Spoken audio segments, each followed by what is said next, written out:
সুপ্রিয় শ্রোতা, গল্প পাঠের আসর চ্যানেলে শুনতে যাচ্ছেন অতীন বন্দ্যোপাধ্যায় রচিত অলৌকিক জলযান উপন্যাসটির ৪র্থ পর্ব।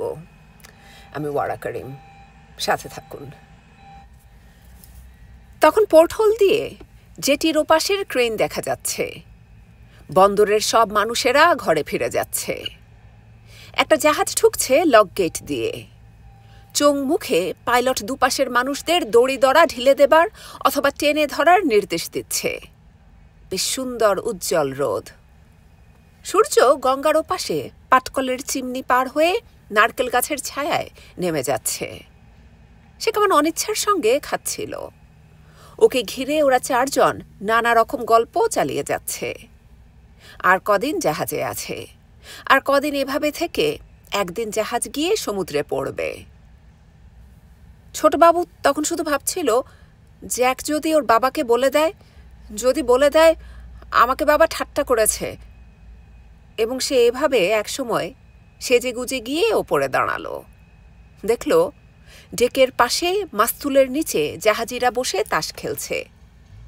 সে কেবল ভাবছিল কখন সারেং ডাকবে, ছেলে তোকে ডাইনিং রুমে বাড়িওয়ালা ডেকেছে। এবং এভাবেই ক্রমে রাত্রি বাড়ে। আর অজস্র নক্ষত্র আকাশে, চারপাশে জাহাজ, জেটির লাল নীল আলো, সেই পরিচিত আবহাওয়া। ঠিক সে যেমন রেলিংয়ে দাঁড়িয়ে ভদ্রা জাহাজে কত কিছু ভাবত, আজও তেমনি একসময় ভাবতে গিয়ে দেখল বোট ডেকের ওপাশে জ্যাক দাঁড়িয়ে আছে। ওর মুখে নীল রঙের আলো, উইংসের আলো মুখে বেশ একটা মহিমময় স্নিগ্ধ সুষমা সৃষ্টি করেছে। তার কেন জানি নিমেষে সব ভয় কেটে গেল।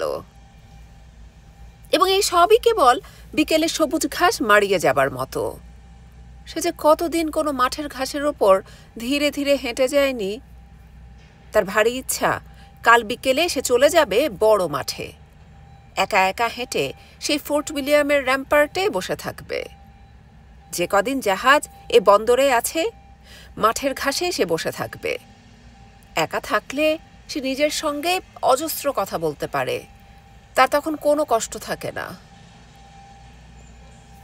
জাহাজে মাল বোঝাই প্রায় শেষ, সব চটের গাঁট। সামনে পেছনে 4টা ফলকাতেই পাটের গাঁট আছে। উপরে রয়েছে কিছু চায়ের পেটি, এবং জাহাজ ছাড়ার আগের দিন এলো বড় বড় খাঁচায় সব সারস পাখি। পাখিদের ডেকের ওপরেই রাখা হলো। মোটামুটি বোঝাই শেষ। ক্রেনগুলো সরিয়ে নেওয়া হচ্ছে। 24 ঘন্টা ফ্ল্যাগ উঠছে। সকালে জ্যাক পাখিদের খাবার দিচ্ছে। জ্যাক বেশ একটা ভালো কাজ পেয়ে চুপচাপ, সে আর কারো দিকে তাকাচ্ছে না। ছোটবাবু বেশ একটা স্বস্তির নিঃশ্বাস ফেলতে পেরেছে। সে আর কখনো কাছে যায় না। জ্যাক পোর্ট সাইড ধরে হাঁটলে ছোটবাবু যায় স্টারবোর্ডের সাইড ধরে। মুখোমুখি হতে ছোটবাবু ভীষণ ভয় পাচ্ছে। সারেংকে ছোটবাবু সব খুলে বলেছিল। সারেং জবাবে বলেছে, খুব বেঁচে গেছ, ওর নালিশ দেবার স্বভাব না, সে কখনো বাপকে লাগায় না। এমন অতিষ্ঠ করে তুলবে, তুমিই শেষ পর্যন্ত বাড়িওয়ালার কাছে ছুটবে। যতটা পারো এড়িয়ে চলো।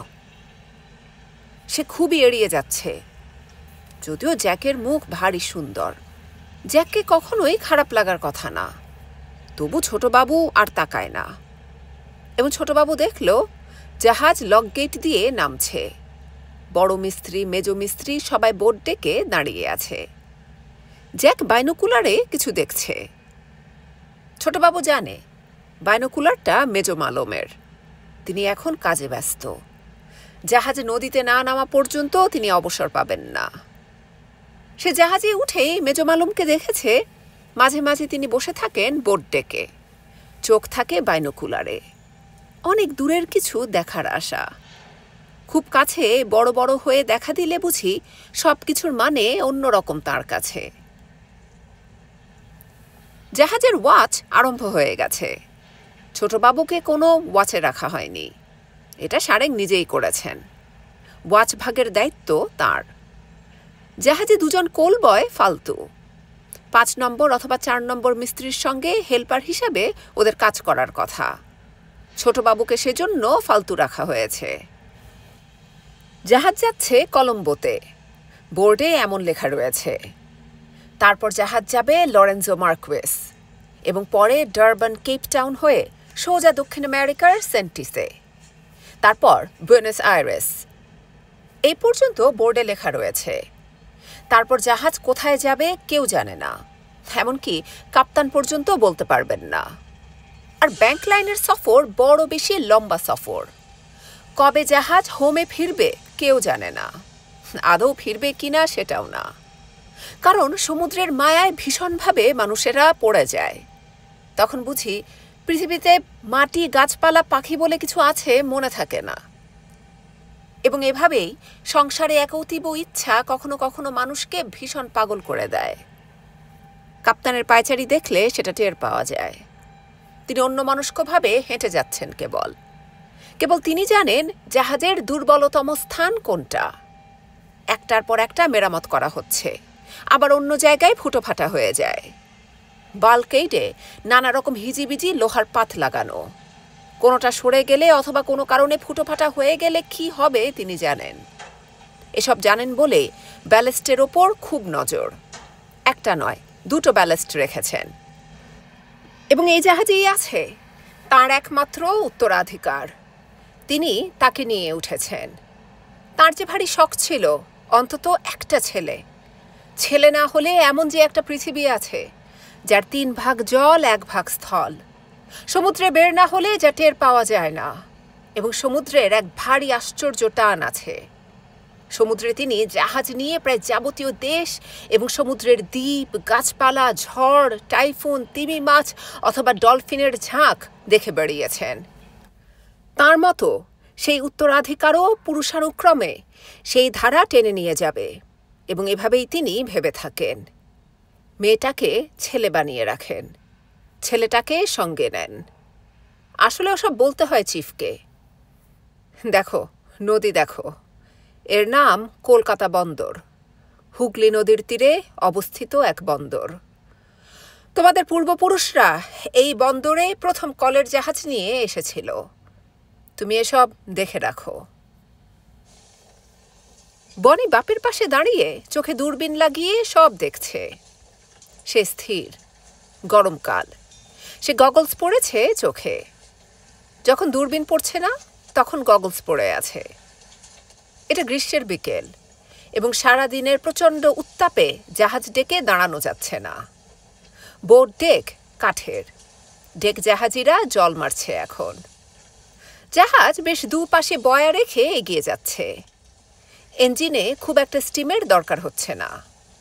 দুটো বাংকারে দুজন কোল বয় একটু ফাঁক পেয়ে বেড়ে খাচ্ছে, এবং গুহার মতো কিছু সাইড বাংকার থেকে সোজা স্টোক হোল্ডে নেমে গেছে, অথবা স্যুট বলা যেতে পারে। কয়লা হড়হড় করে নেমে গেলে আবার স্যুট ভরে ফেলতে হয়। ক্রস বাংকার খোলা আছে। বাংকারে কয়লা ছাদ পর্যন্ত বোঝায়। দরজা খুলে বেলচা মেরে দিলেই হড়হড় করে নেমে আসে। 3 জন ফায়ারম্যান উইন্ডসেলের নিচে দাঁড়িয়ে স্টিম দেখছে। খুব একটা স্টিম লাগছে না, 180 হলেই হয়ে যাচ্ছে। অল্প কয়লা খাচ্ছে। এখনও স্টোক হোল্ড তেমন তেতে যাচ্ছে না। বাল্কেটগুলো হাত দিয়ে ছোঁয়া যাচ্ছে। আসলে কাজ আরম্ভ এখনো ঠিক মতো হয়নি। মৈত্রের ওয়াচ। সে মাঝে মাঝে হেঁটে যাচ্ছে। ওর নীল রঙের টুপি, হাতে দস্তানা, পায়ে পুরনো বুট জুতো। সে মাঝে মাঝে ফার্নেস ডোর খুলে দেখছে। কোনটায় কয়লা মেরে দিতে হবে, কোনটায় র্যাগ মেরে ছাই ফেলে দিতে হবে, অথবা কোনটাতে স্লাইস মেরে কয়লার চাং টুকরো টুকরো করে দিতে হবে। সে নিজেই দেখে যায়। কখনো এয়ার বাল্ব ছেড়ে দেয়। মাঝে মাঝে ইঞ্জিন রুম থেকে গ্রিজার ছুটে আসে। মেজমিস্ত্রি ছুটে আসেন। কাম কাম, স্টিম মাংতা। আসলে জাহাজটা যাচ্ছে ভীষণ ধীরে ধীরে। কলকাতা বন্দরকে ভারী অবিশ্বাস সকলের। তখন ছোটবাবু দেখল বেশ নিরিবিলি একজন মানুষ বোট ডেকের ডেক চেয়ারে চুপচাপ বসে আছে।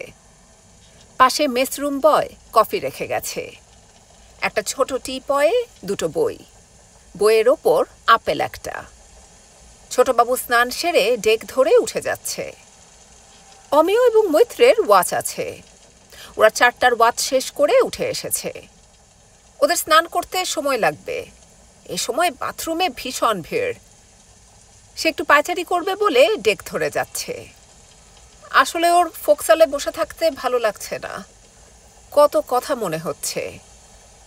এখনো সে এদেশের গাছপালা, বাড়িঘর, কলের চিমনি এবং জেলে ডিঙি অথবা জাহাজ ঢুকছে খাড়িতে এসব দেখতে পাচ্ছে। এখনো সে দেখতে পাচ্ছে দুপাশে কি সুন্দর নারকেল গাছ, মানুষের ছায়া। ঘুরে ফিরে মা, ছোট ভাই বোন, বাবার মুখ নদীর জলে ভেসে উঠছে। মেজ মালুমের পাশ কাটিয়ে সে নেমে যাচ্ছিল। আসলে সে চুরি করে মেজ মালুমের দূরবীনটা দেখতে চাইছে। ওর ভারী শখ দূরবীন দিয়ে দুপাশের গাছপালা, পাখি দেখে। কিন্তু সে তো সবচেয়ে ছোট কাজ করে। সে যদিও জাহাজিদের ভিতর সবচেয়ে পড়াশোনাওয়ালা আদমি। এটা জাহাজে সারেঙই প্রচার করে দিয়েছে। সবাই খতটত লেখাবার জন্য আসবে, সেটাও ঠিক। এবং সুন্দর ইংরেজি বলতে পারে বলে ফাইবারও ওকে বেশ পছন্দ করে কাজের সময়। 4 নম্বর মিস্ত্রি দেখেছে ছেলেটিকে কোনো কাজ একবার বললেই বুঝে নেয়, বারবার প্রশ্ন করে বিরক্ত করে না।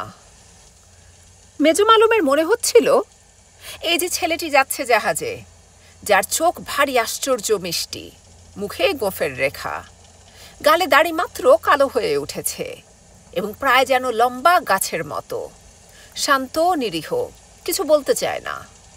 জাহাজে উঠেই চুপ মেরে গেছে। তাকে একবার ডেকে বললে হয়, তুমি বাবু জাহাজে উঠেই গুম মেরে গেলে কেন?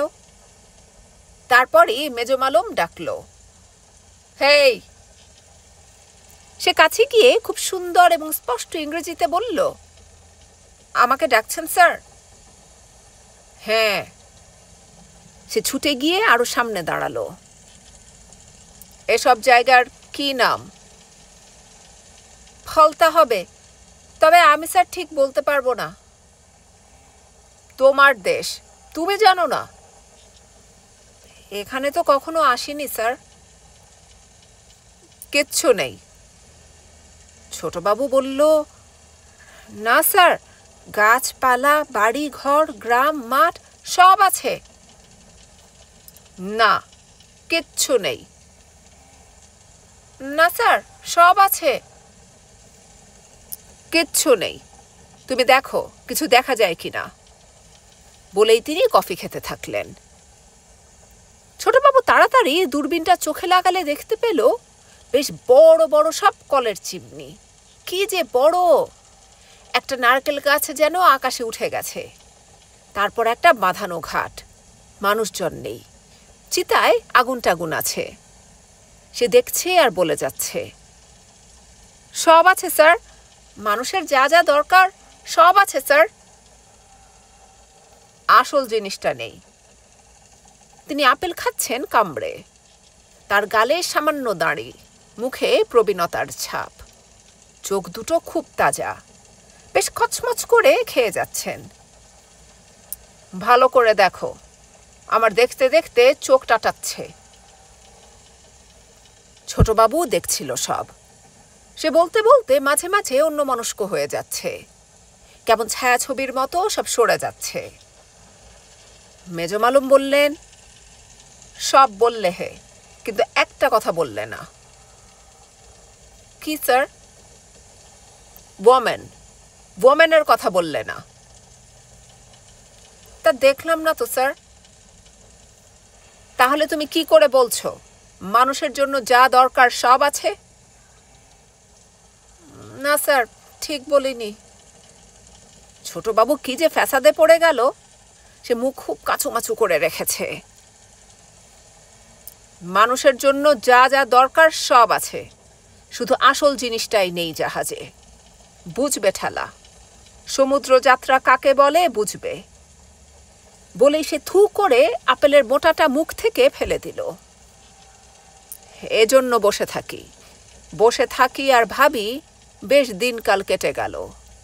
জীবনের সবটাই জাহাজে কেটে গেল। আসল জিনিসটাই মাঝে মাঝে কেমন জীবন থেকে হারিয়ে যায়। খুঁজে যখন পাই, তখন বন্দর থেকে জাহাজ ছেড়ে দেয়। ছোটবাবুর ভারী মজা লাগছিল। মানুষটা বেশ।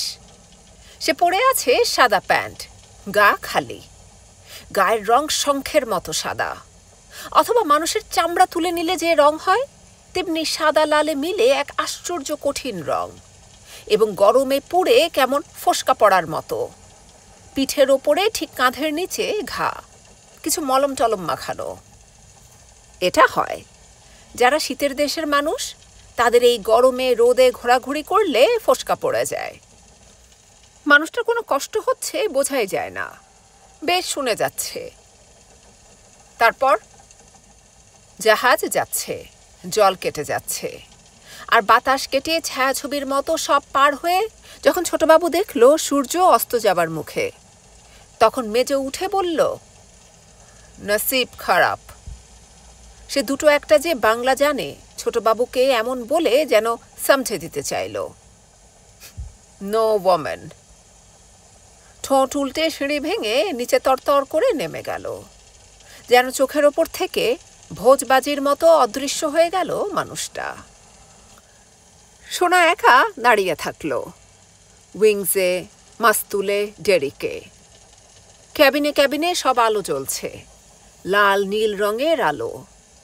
ছোটখাটো একটা যেন শহর নিয়ে ছোটবাবু নদী ধরে সমুদ্রে নেমে যাচ্ছে। ইঞ্জিনের একটানা শব্দ উঠে আসছিল। সমস্ত আকাশ জুড়ে নক্ষত্রের যে নামটাম মুখস্থ করে রেখেছিল সে সব মনে করার চেষ্টা করল। কবে একবার একটা বিদেশি ছবিতে কোনো ধর্মীয় সঙ্গীতের সময় সে শুনেছিল এক আশ্চর্য সিম্ফনি। নির্জনতা, একাকিত্ব সে সিম্ফনির সুরে সুরে ভরা। তারপর মনে হলো, এসব নক্ষত্র দেখতে দেখতে মনে হলো সে ভীষণ একা, ভীষণ অসহায়। সে কোথায় যাচ্ছে জানে না, কোথায় এর শেষ জানে না, কবে ঘরে ফিরবে জানে না। এমন নিরুদ্দেশে যাত্রা মানুষের হয় তার জানা নেই। কে যেন বলেছিল, এ বংশের একজন না একজন নিরুদ্দেশে যাত্রা করে থাকে, তারা কেউ আর ফিরে আসে না। তুমি আমার জেনারেশনে সেই মানুষ ছোটবাবু, তুমি বোধহয় ফিরে আসছো না। মনে হলো তখন কেউ পেছনে এসে দাঁড়িয়েছে। সে দেখল মৈত্রদা। কিরে, মন খারাপ? দেশ ছেড়ে চলে যাচ্ছিস বলে মন খারাপ? মৈত্রদা না এলে সে সত্যি ভীষণ যেন এখন ভয় পেয়ে যেত। ছোটবাবু ঘুরে দাঁড়ালো। তোর এরকম হবার কথা না তো। মন খারাপ হবে আমাদের, বিয়ে করেছি, বউ থাকলো ঘরে, আর আমি ভেসে গেলাম সমুদ্রে। কিছু একটা হলেও কিছু করার থাকবে না, ছুটে আসতে পারবো না, কত সব চিন্তা, ভাবলে ঘুম আসে না। আয়, একা একা থাকবি না। জাহাজে একা একা থাকা খুব খারাপ, গল্প টল্প করে সব ভুলে থাকবি। এখানে আমি আছি কে বলল তোমাকে? আমরা জানি কে কোথায় থাকতে পারে বলে হাসলো। তুমি যে বোট ডেকে থাকবে আমরা জানতাম। তোমার খুব যে ইচ্ছা কাপ্তানের ছেলেটার সঙ্গে বন্ধুত্ব হোক সেটা আমরা বুঝি। না মৈত্রদা, সত্যি তা না। এখান থেকে চারপাশটা স্পষ্ট দেখা যায়। এখানে মানুষজন কম থাকে। এখানে মেজো মালম দূরবীন নিয়ে বসেছিলেন।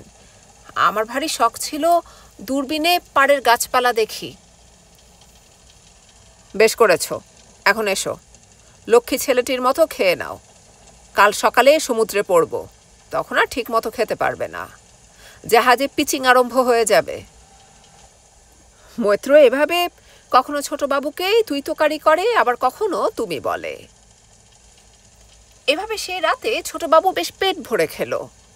মনে হলো জাহাজে খুব একটা পরিশ্রমের কাজ থাকে না। যা শুনেছে এমন ভীতিকর কেন বলেছে সবাই সে বুঝছে না। যদিও সমুদ্রে জাহাজ পড়বে কাল সকালে, 3 জোয়ারে জাহাজ সমুদ্রে গিয়ে পড়বে। ফলতার কাছে ওদের একবার নোঙর ফেলতে হয়েছে, রাতে এক জায়গায়। সকালে সমুদ্র দেখতে কেমন হবে কে জানে। ভোরের দিকে ঘুম ভাঙলে মনে হলো জাহাজটা একেবারে থেমে গেছে, বোধহয় নোঙর ফেলেছে। ছোটবাবু ওপরে উঠে এলো। বাহ, বেশ, সে চিনতেই পারছে না। পাইলট নেমে যাচ্ছে জাহাজ থেকে। ওপরে অজস্র পাখি, বড় বড় পাখি। যেন কি করে টের পেয়েছে একটা পুরানো জাহাজ যাচ্ছে সমুদ্রে। টের পেয়েছে প্রচুর খাবার এই জাহাজে। ওরা মাস্তুলের ওপর ঝাঁকে ঝাঁকে বসে রয়েছে। আর সেই দিগন্ত বিস্তৃত নীল জলরাশি। ছোটবাবু ভাবল, জলরাশি না বললে এ ঠিক ওজন থাকে না। অসীম জলরাশি, পারাপারহীন জলরাশি। আকাশ এবং সমুদ্র মিলে এক নীল ভূখণ্ড যেন। এভাবে একটা সাদা জাহাজ নীল জলরাশির ভিতর নীল আকাশের নিচে দাঁড়িয়ে থাকলে আশ্চর্য ছবি হয়ে যায়। আর পাখিগুলো সাদা বিন্দু বিন্দু প্রজাপতির মতো অনবরত সে ছবির ভেতর উড়ে বেড়াচ্ছে। ছোটবাবু এমন একটা নিথর জগৎ আছে, এমন একটা ধীর স্থির সমুদ্র আছে জানতো না। পাইলট শিপটাই ছিল ডাঙার শেষ সূত্র। সেও ক্রমে দূরে দূরে সরে একসময় সমুদ্রের ঢেউয়ের ভেতর অদৃশ্য হয়ে গেল। ছোটবাবু ডেকের উপর সোজা হয়ে দাঁড়াতে পারছে না আর। জাহাজ এগিয়ে যাচ্ছে, দ্রুত গতিতে জাহাজ এগিয়ে যাচ্ছে। জাহাজ হেলছে দুলছে, মাস্তুল ডেরিক দড়িদড়া হেলছে দুলছে। এভাবে দাঁড়ালে বেশিক্ষণ সে ডেকে দাঁড়াতে পারবে না। সে দু পা ফাঁক করে দাঁড়িয়েছিল। তারপর সামনে পেছনে বেশ ঝুঁকে ঝুঁকে তাল রেখে হেঁটে গেল। টুইন ডেক পার হয়ে দ্রুত ছুটে গেল সামনে। জাহাজের আগিলে সে উঠে দাঁড়ালো। শেষবারের মতো বোধ হয় পাইলট শিপটাকে সে দেখতে চায়, কিন্তু দেখা যাচ্ছে না। সে ফিরে আসছে। জাহাজের পিচিং আরম্ভ হয়ে গেছে বলে মাথা পেট গোলাচ্ছে, অথচ তার কাজ আছে ফাইবারের সঙ্গে। তাকে এ জাহাজে এভাবে এ সফরে কাজ করে যেতে হবে। সে আর থামতে পারে না, ফিরে যেতে পারে না। সে ফিরে আসার মুখেই দেখল জ্যাক মাংস কেটে পাখিদের খাওয়াচ্ছে। জ্যাক লম্বা বয়লার স্যুট পরেছে, পায়ে কেডস জুতো। ছোটবাবু সন্তর্পণে পালাচ্ছে। পালাবার সময়ই মনে হলো কেউ সহসা ডাকছে, হেই! সে পড়ে যেতে যেতে কোনো রকমে উঠে দাঁড়ালো। দেখল আর চোখে যে তাকে ডাকছে জ্যাক। সে এবার প্রায় ছুটে পালালো। জাহাজে পিচিং, এভাবে ছুটলে সে পড়ে যেতে পারে সেটাও তার মনে থাকলো না। 12টা-4টার ওয়াচ শেষে সিঁড়ি ভেঙে ওপরে উঠে এলো মৈত্র। জাহাজের পিচিং ক্রমে বাড়ছে। সমুদ্রে বেশ বাতাস আছে, তবু আকাশ পরিষ্কার থাকলে তেমন ভয় থাকে না। ভয় অমিয় আর ছোটবাবুকে নিয়ে। এরা দুজনেই নতুন। এদের দুজনেরই এটা প্রথম সফর। ছোটবাবু হয়তো পিচিং কোনো রকমে সামলাবে, কারণ তাকে বাংকারে কাজ করতে হচ্ছে না। কিন্তু অমিয় এ ওয়াচেই যা দেখালো, স্যুট খালি পড়ে আছে, বাংকারে সে দাঁড়াতে পারছে না। র্যাক দিয়ে আগুন ফার্নেস থেকে টেনে নামানোর সময় অমিয় জল জল করছিল। একসঙ্গে 3 জন ফায়ারম্যানের আগুন টানার ভেতর বেচারা নিঃশ্বাস পর্যন্ত নিতে পারছিল না। ছাই উঠছে, আগুনের গনগনে উত্তাপ, আর আগুনের ওপর জল ঢেলে দিলে প্রচণ্ড গ্যাস। সে গ্যাসের ভিতর নতুন জাহাজের সাধ্য কি দাঁড়ায়? তার উপর ইন্ডিয়ান কোল, একেবারে অসার। ওপরে সেই মৈত্র টের পেল অমিয়র কাজ শেষ হয়নি। অমিয়র স্বভাব আগে উঠে ফানেলের গোড়ায় বসে থাকা, কিন্তু সে নেই। আকাশ বেশ মেঘলা, গুঁড়ি গুঁড়ি বৃষ্টি হচ্ছে। এসব ভালো লক্ষণ না, ঝড় অথবা সাইক্লোনের লক্ষণ। এমনিতেই রক্ষা নেই। ঝড়ের ভিতর যে অমিয়টা কি করবে? পাশের বাংকারের কোল বয় বয়সী মানুষ। তার এই নিয়ে 11 সফর। সে সব কায়দা কানুন জানে। সে জানে ওয়াচের পরও কাজ করতে হবে। অন্তত 1 ঘন্টা 1 নাগাড়ে ওয়াচের পর কাজ না করলে স্যুট ভরতে পারবে না। অথবা সে এমনভাবে 1 নাগাড়ে কাজ করে যায় যেন কোনো তাড়াহুড়ো নেই, আবার আস্তেও নয়। সে বেশ সোজা সরলভাবে কাজটাকে নিয়ে ফেলেছে। বয়স হলেও মানুষটা কয়লা টানার কষ্ট গ্রাহ্যের ভেতর আনে না।